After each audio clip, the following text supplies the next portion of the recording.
100 hari Prabowo, deforestasi dan kerusakan lingkungan jadi sorotan. Menurut saya ya, 100 harinya kepemimpinan Prabowo saat ini, itu malah bukan menunjukkan untuk pemulihan lingkungan, malah yang kami lihat itu adalah memberikan keran-keran untuk merusak lebih parah lagi lingkungan yang ada. Karena apa? Kebijakan pemerintah Prabowo sekarang ini mengenai deforestasi itu diabaikan, mengenai perizinan itu lebih dipermudah dan lain-lain.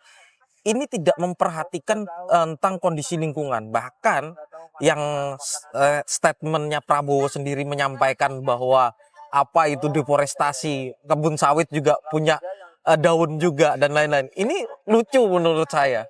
Tidak berdasarkan hasil literatur akademis banget lah.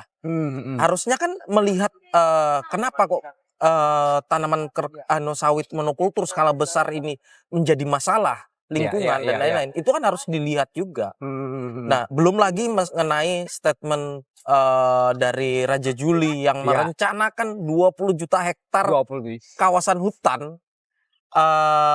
Ini sangat memperparah kondisi lingkungan untuk ke depan ya, mengancam kondisi lingkungan kita di ke depan. Karena apa? 20 juta hektar itu nggak sedikit.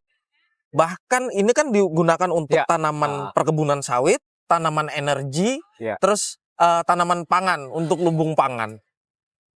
Tetapi yang digunakan adalah kawasan hutan. Ini hal lucu yang dikeluarkan oleh kebijakan yang dikeluarkan oleh pemerintah. Kenapa? Karena hutan kita ini aja dengan kondisi yang ada, kita sering mendapatkan bencana ekologis, banjir, karhutla dan lain-lain. Nah, terus pemanasan global sering meningkat.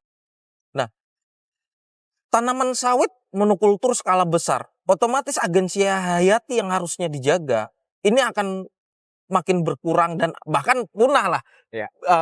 Kemungkinan besar akan memperparah kondisi ini. Terus kemudian tanaman energi yang digunakan, ini hanya solusi palsu demi memenuhi energi nasional. Alasan ini yang dipakai untuk pemerintah kita. Ternyata ini malah mengancam ekosistem yang ada.